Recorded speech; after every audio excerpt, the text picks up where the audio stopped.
नमस्कार किसान भाइयों, स्वागत है आपका कृषि दर्शन के आज के अंक में। कौन कहता है आसमां में सुराख नहीं होता, एक पत्थर तो तबीयत से उछालो यारों। ये पंक्तियाँ दुष्यंत कुमार जी द्वारा लिखी बहुत ही सार्थक पंक्तियाँ हैं। इनका अर्थ है कि कोई भी कार्य कठिन नहीं होता, बस ज़रूरत है उसे सही मन और पक्के इरादे के साथ उस कार्य को पूरा करने की कोशिश करना। साथियों, कोई भी सफलता या कोई भी मुकाम हमें यूं ही नहीं मिल जाता, उसके पीछे कड़ी मेहनत, लगन और कठोर परिश्रम छिपा होता है। क्षेत्र चाहे कोई भी हो, सभी क्षेत्रों में सफलता हासिल करने के लिए कुछ न कुछ अलग हटकर और लगातार मेहनत से करने से ही सफलता प्राप्त होती है। तो साथियों, आप सोच रहे होंगे कि हम ये सब बातें क्यों कर रहे हैं, तो हम बताते हैं आपको कि आज के कृषि दर्शन कार्यक्रम में हम आपकी मुलाकात करवाने वाले हैं आज के सफल कृषक मेहरबान सिंह जी से, जिन्होंने यह एक ऐसे कृषक हैं जिन्होंने जैविक खेती को अपनाकर सफलता के नए आयाम छुए हैं। और इनकी सफलता इन्हें यूं ही नहीं हासिल हो गई, इनकी सफलता में इनके पूरे परिवार का योगदान है। इनके बहू बेटे और परिवार के सभी सदस्यों ने मिलकर इनकी कृषि कार्यों में सफलता में इनका पूरा योगदान दिया है। तो आइए मिलवाते हैं आपको मेहरबान सिंह जी से। इसी से मैंने शुरुआत की। पानी नहीं था तो साहब पहले कुआं खोदा, कुआं खोद के फिर बागवानी बगीचा लगाना शुरू किया। तो गड्ढा तैयार किए, 100 पौधा आम के लगाए, 100 पौधा ही मैंने जीवित बताए। फिर 150 पौधा कलमी आंवला के लगाए, अमरूद के लगाए, सब जीवित बताए। फिर जैविक खेती अपनाई मैंने, साग भाजी करी, मतलब 3 एकड़ में साग सब्जी भी लगवाई, वो भी जैविक खेती करी अधिकतर। वर्मी कल्चर बनवाया, कंपोस्ट खाद बनी है, उसी को हम ज़्यादातर उपयोग में लेते हैं। अच्छा, ये बड़ा ही एक विशेष चीज़ होती है कि भाई कृषि में अवार्ड मिलना, यानी कृषि में सम्मान मिलना।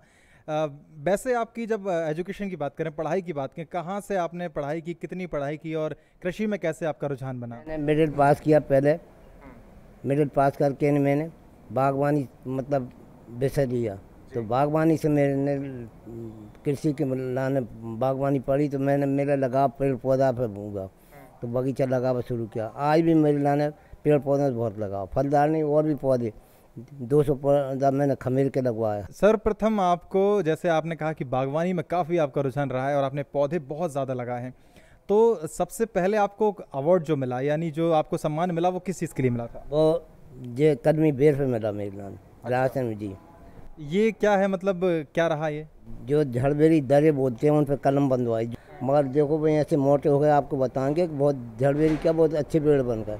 और उनमें कीड़ा नहीं लगे, मिठास इतनी अच्छी है कि राशन विदिशा में बेर वाले दादा नाम मेरे रखाएगा। अच्छा, तो बेर वाले दादा इनका नाम रख गया है। वो जो चीज़ है, यानी झड़बेर जो कहते हैं हम, दरे जो बोलते हैं ग्रामीण अंचलों में बात की जाती है, उसको आपने मोटा कर दिया और उसी के लिए आपको प्रमाण पत्र मिले। काफ़ी मोटा पेड़ बन गया। अच्छा, आम का बगीचा काफ़ी प्रसिद्ध है आपका, तो आम का बगीचा की शुरुआत कैसे हुई? आम का बगीचा मैंने 100 पौधा लगाए, और तो लंगड़ा है, दशहरी है, चकैया है, आम्रपाली है, सुंदर जा 4-5 वैरायटी के आम हैं। वो उन पर भी अधिकतर इनाम मिले, प्रमाण पत्र भी मिले। बिल्कुल, ये इनाम मिले, प्रमाण पत्र मिले, ये एक प्रतीक है जिससे कि चूँकि इनाम भी 3-4 बार मिल चुकी मेरे। बिल्कुल। अच्छा, आज के परिदृश्य को देखते हैं हम, परंपरागत खेती को आपने तो बिल्कुल देखा है, जिया है, यानी कि परंपरागत जो हमारी गेहूं हो गया, चना हो गया, मसूर हो गया, या फिर और भी जो खरीफ और रबी फसलों में लगाई जाती हैं, उससे आपकी पद्धति कितनी अलग है? यानी आप उद्यानिकी क्षेत्र में भी काम कर रहे हैं, सब्जियों भी कर रहे हैं आप, तो क्या देखते हैं आप, कौन सा सही तरीका है? और आज के परिदृश्य को देखते हुए किसान भाइयों के लिए आप क्या कहना चाहेंगे? सबसे ज़्यादा फायदा बागवानी और सब्जी में ही है। अच्छा जी।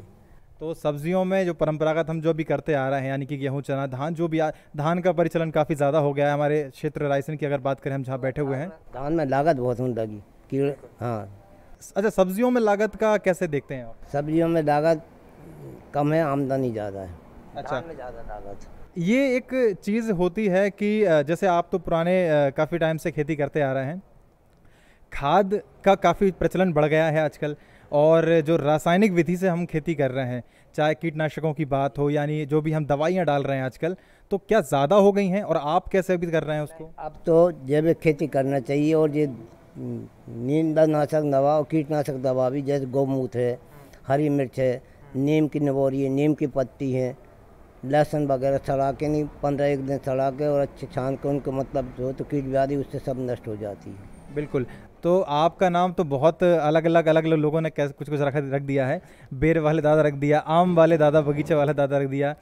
आप अपने आप को अब क्या सोचते हैं कि कितना आप काम करते हैं और कैसे आज भी आप काम कर रहे हैं? मैं तो साहब मेरा जीवन इसी काम में निकल गया। अब तो मैं बच्चों से कह रहा भैया तुम संभालो और देख के नहीं सब करो, तो बच्चे भी लगाव से करने लगे। खेती में इनके जो अनुभव रहे हैं, इन्होंने कहा कि अच्छा एक बहुत अच्छी चीज़ है कि ये आज भी प्राकृतिक के तरफ ज़्यादा इनका रुझान है, चाहे पेड़ पौधे लगाने की बात हो या फिर कह सकते हैं कि ऑर्गेनिक यानी कि जो हम जैविक खेती कर रहे हैं, उसको आप कैसे देखते हैं? नहीं, उसको देखते हैं ना जी, जीवामृत और बीजामृत जी, और काफ़ी जी केवी के वाले से हमें वैज्ञानिक लोगों से काफ़ी सीख में सपोर्ट मिलता है। बिल्कुल। चलिए दादाजी, आपसे और हम बात करते हैं कि आज जो नए नए किसान भाई हैं, युवा किसान भाई भी हैं, पढ़े लिखे भी काफ़ी किसान भाई ऐसे हैं जो कि पढ़ाई करके खेती कर रहे हैं, उनको काफ़ी ज़्यादा कह सकते हैं कि अनुभव उतना नहीं होता है, लेकिन ये कि अब वो करते जा रहे हैं। उनके अनुभव से आप क्या कहना चाहेंगे कि वो किस तरीके से अपनी शुरुआत करें और कैसे खेती करें? वो शुरुआत करना चाहिए, जैविक खेती से शुरुआत करना चाहिए उन्हें जी, या बागवानी या साग भाजी से शुरुआत करना चाहिए, तो उसमें आमदनी ज़्यादा है। अच्छा, आजकल एक और परिचलन होता जा रहा है कि मिश्रित खेती बहुत बढ़िया रह रहा है, कि आप एक फसल पे निर्धारित ना रहें, एक फसल पे डिपेंड ना रहें। आपने गेहूं भी लगा लिया, चना भी लगा लिया, रबी की बात करें या फिर खरीफ में बात करें, आपने सब्जियां लगा ली, आपने धान भी लगा ली और भी आपने बाग लगा ली, ऐसा होना चाहिए। खेती भी बहुत करी, सोयाबीन प्लस तुअर, बहुत अच्छी, मतलब तुअर भी मैंने दो फसल काटी तुअर। सोयाबीन काट के नहीं, और जब से बोई तो बीच में चना बो दिया और उसकी कटिंग कर दी, फिर दवाई सींच के 2 बार तुअर काटी मैंने, उस पर भी इनाम मिला मुझे। बिल्कुल, मतलब इनाम आपको हर क्षेत्र में मिला है और काफ़ी अच्छे अच्छे उदाहरण आपने दिए हैं। अच्छा, मिश्रित खेती की अगर बात करें, उसमें किसान भाई एक और चीज़ जोड़ लेते हैं, पशुपालन जोड़ लेते हैं। पशुपालन में आपने क्या क्या किया?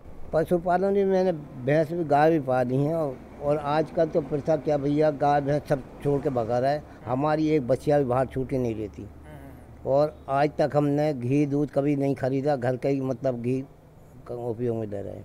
अच्छा, एक और चीज़ बहुत महत्वपूर्ण है आपसे, क्योंकि आप बुज़ुर्ग हैं और आपने काफ़ी अनुभव इसमें हासिल किया है कृषि में, तो हमारे जो किसान भाई देख रहे हैं उनको कहीं ना कहीं ये बहुत अच्छी चीज़ देखने को मिलेगी।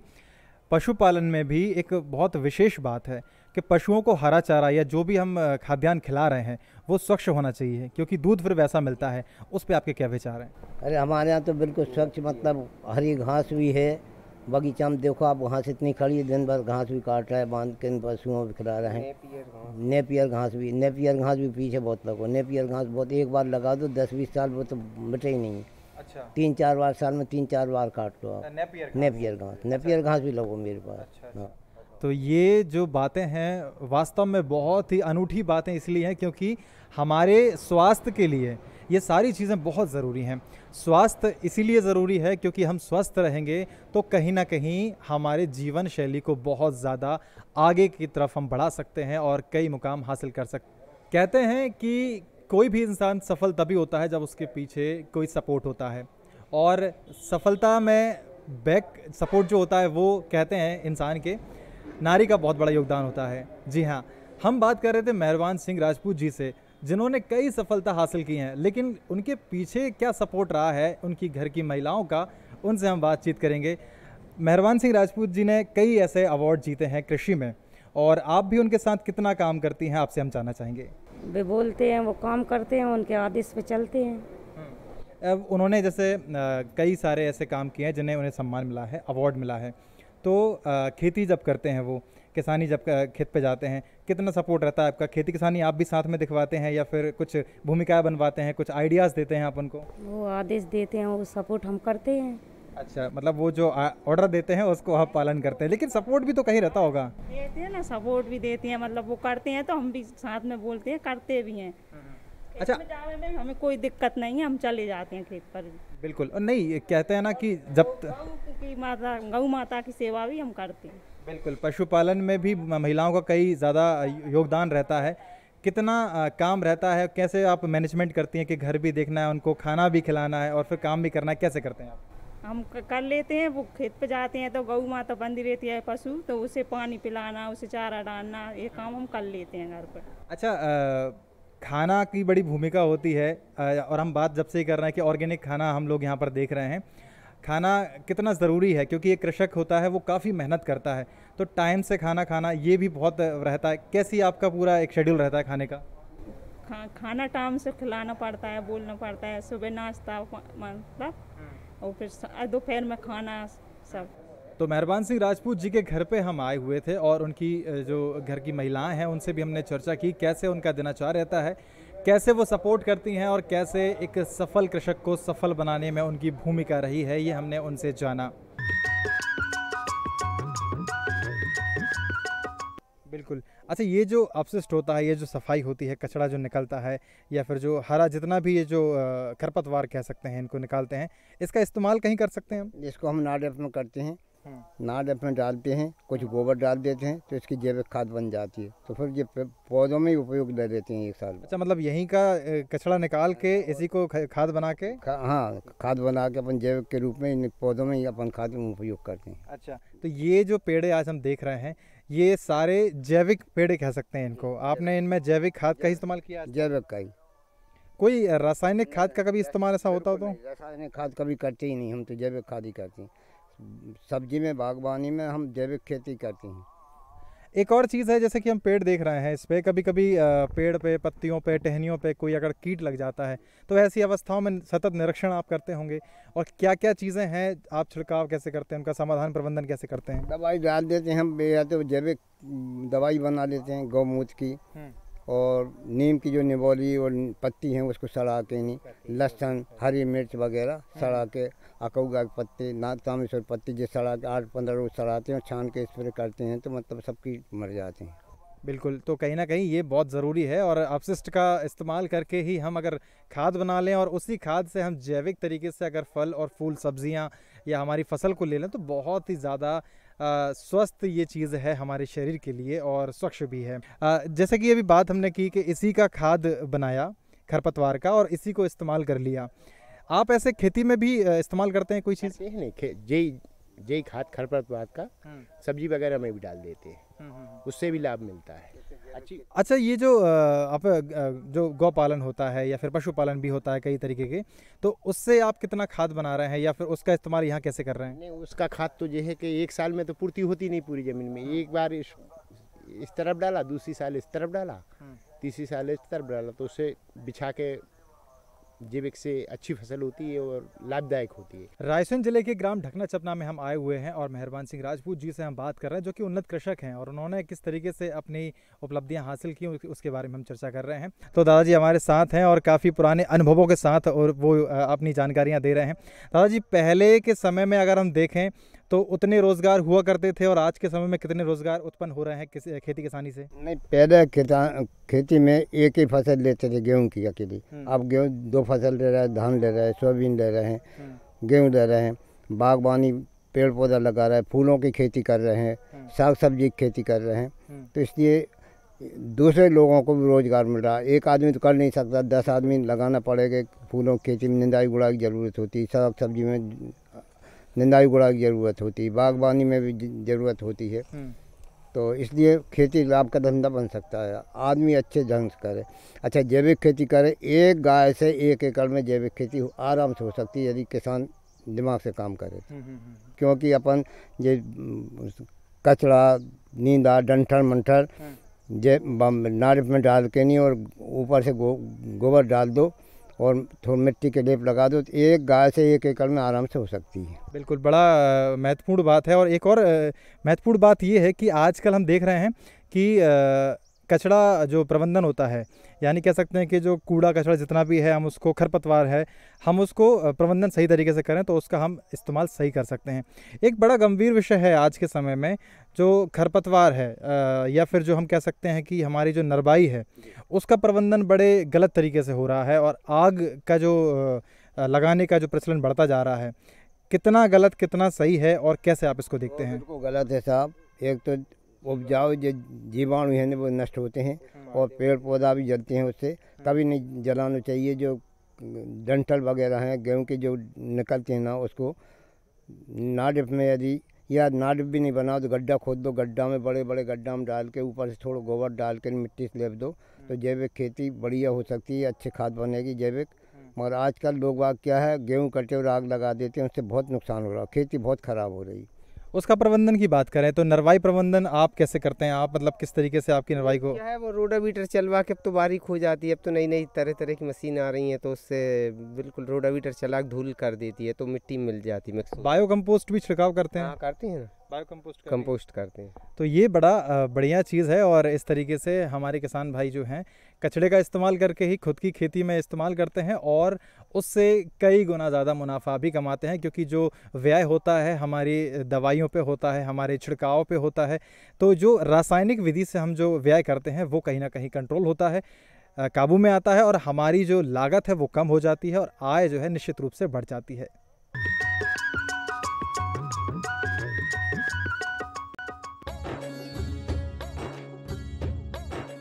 मैं डॉक्टर रूपेश जैन, वैज्ञानिक पशुपालन एवं पशु चिकित्सा, कृषि विज्ञान केंद्र दतिया।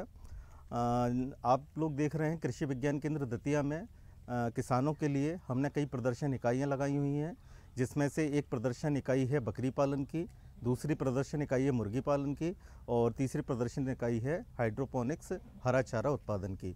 जहाँ तक बकरी पालन का प्रश्न है, निश्चित रूप से बकरी पालन हमारे किसान भाइयों के लिए एक किसानों की आमदनी दुगना करने में मील का पत्थर साबित होता है और हमारे दतिया ज़िले में बकरी पालन की बहुत डिमांड है। हम लोगों ने बकरी पालन में जो यूनिट एस्टेब्लिश की है कृषि विज्ञान केंद्र दतिया में, उसमें मुख्य रूप से तो हमने दो ही नस्लों को प्राथमिकता दी है। पहली नस्ल है जमुनापारी और दूसरी नस्ल है बारबरी। ये दोनों ही नस्लें दूध उत्पादन के लिए और उसके साथ साथ इनमें बच्चे देने की क्षमता ज़्यादा होती है, तो इसीलिए हम लोग किसानों को इन दोनों नस्लों को पालने के लिए प्रोत्साहित करते हैं और धीरे धीरे हमारे दतिया ज़िले में इन दोनों ही नस्लों का क्रेज भी किसानों के बीच में बढ़ रहा है। अगर आप देखेंगे जमुनापारी नस्ल को तो इसकी हाइट थोड़ी ऊंची होती है और इसमें बच्चे पैदा करने की क्षमता लगभग एक बार में 2 बच्चे इससे आसानी से मिल जाते हैं। दूध उत्पादन लगभग इसका 1 लीटर प्रतिदिन की दर से होता है। जहाँ तक बारबरी नस्ल का सवाल है, बारबरी नस्ल में बच्चे देने की क्षमता ज़्यादा होती है, एक बार में 2 बच्चे या 3 बच्चे भी इसमें पैदा करने की क्षमता होती है। इसके साथ साथ बारबरी नस्ल का दूध उत्पादन भी अच्छा होता है, 1, सवा या 1.5 लीटर तक दूध इससे हमें प्रतिदिन बारबरी नस्ल से प्राप्त हो जाता है। तो चूँकि बारबरी और जमुनापारी दोनों ही नस्लों में बच्चे पैदा करने की क्षमता भी ज़्यादा है और दूध उत्पादन भी अच्छा है, इसलिए हम इन दोनों ही नस्लों को किसानों के बीच में ज़्यादा पॉपुलराइज भी कर रहे हैं और हमारे दतिया ज़िले में कई किसान हैं जो इन दोनों ही नस्लों को यूज़ कर रहे हैं अपनी देसी नस्लों को अपग्रेड करने में। और कई किसानों ने अपने यहाँ हमारे यहाँ से जमुनापारी और बारबरी नस्ल के बकरे लेके अपने यहाँ देसी नस्ल में सुधार किया है और अपनी देसी नस्लों को अपग्रेड किया है। बकरी पालन में जहाँ तक प्रबंधन की बात है तो आप हमारे केंद्र पर भी देख रहे होंगे, हम लोगों ने एक छोटा सा शेड बनाया हुआ है बकरी पालन के लिए। चूँकि हमारे यहाँ 2 नस्लें हैं तो दोनों नस्लों की शुद्धता को बनाए रखने के लिए हमने उसी शेड में 2 पार्टीशन किए हैं, जिसमें हमने एक में जमुनापारी को रखा हुआ है और दूसरे में बारबरी को। तो जब भी किसान भाई 2 या 2 से अधिक नस्ल पालते हैं तो उन नस्लों की शुद्धता बनाए रखना हमारे किसानों की प्राथमिकता होना चाहिए और उसके लिए उनको अलग अलग आवास अलग अलग नस्ल के हिसाब से उपलब्ध कराना चाहिए। जहाँ तक बकरी पालन का आहार प्रबंधन का सवाल है, निश्चित रूप से जो बारबरी नस्ल है ये एकमात्र ऐसी नस्ल है जिसको हम अपने घर में जैसे हम गाय भैंस पालते हैं वैसे ही बारबरी नस्ल को अपने घर में शेड बनाकर आसानी से पाला जा सकता है। और जो सीजनल फॉडर होते हैं जैसे बरसीम है, लूसन है, मक्का ज्वार बाजरा है या नेपियर घास है, इन फॉडर पर हम बारबरी नस्ल को आसानी से पाल सकते हैं। हमारे कहने का मतलब ये है कि जो लोग किसानों के बीच में भ्रांति बनी हुई है कि बकरियों के लिए जब तक जंगल नहीं होगा, चरने के लिए जगह नहीं होगी, तब तक हम बकरी पालन नहीं कर सकते, ऐसा नहीं है। ये जो 2 नस्लें मैंने आपको बताया, इसको आप अपने घर में बाड़ा बना के और उनके लिए उचित आवास दे के उनको आसानी से अपने घर में भी पाल सकते हैं। तो ये सीजनल फॉडर के अलावा बकरियों को कुछ मात्रा में प्रतिदिन संतुलित आहार यानी दाने की भी आवश्यकता होती है। तो लगभग 200 से 250 ग्राम प्रतिदिन संतुलित दाना आवश्यक है, जिससे कि उनका प्रजनन सुचारू रूप से चले, उनका वजन सुचारू रूप से बढ़े और उनका दूध उत्पादन भी हमें मैक्सिमम प्राप्त हो। हम लोग यहाँ बकरी पालन, मुर्गी पालन और डेयरी पालन, इन सभी विषयों पर ये तीनों ही व्यवसाय, चाहे बकरी पालन हो, मुर्गी पालन हो, इन सबको एक व्यवसाय के रूप में एक स्टार्टअप दिया है और एक बहुत अच्छा काम हमारे किसान हमारे दतिया ज़िले में इन तीनों ही व्यवसायों को लेकर कर रहे हैं। कि मेन व्यवसाय हम कोई भी शुरू करें, चाहे पशुपालन में या किसी भी दूसरे सेक्टर में, उसमें रॉ मटेरियल हमें कहाँ से मिलेगा, ये हमारी प्राथमिकता रहती है। तो जब मैंने आपको बकरी पालन का बताया, तो बकरी पालन में हम किसानों को बताते हैं कि अगर केवल नस्ल सुधार आपको करना है अपनी देसी नस्लों में, तो उसके लिए आपको केवल अच्छी नस्ल का बकरे की आवश्यकता है। तो वो हम अपने यहाँ केंद्र से जहाँ तक प्रयास होता है हम किसानों को उपलब्ध कराने की कोशिश करते हैं। इसके साथ साथ मैं एक और बताऊँ, हमारे यहाँ बुंदेलखंड में एक नई नस्ल अभी तैयार की हुई है, जो ग्रासलैंड है हमारा Indian grassland forest research institute Jhansi में, वहाँ एक बुंदेलखंडी नस्ल की बकरी तैयार की गई है। उसका भी जो पैरामीटर है और परफॉर्मेंस है बहुत अच्छा है हमारे बुंदेलखंड के हिसाब से। उसका बॉडी वेट भी बहुत अच्छा, करीब 35 से 40 केजी मेल का और फीमेल का 30 से 35 केजी आ जाता है। तो वो भी हम लोगों के बीच में काफ़ी पॉपुलराइज हम लोग कर रहे हैं बुंदेलखंड क्षेत्र में।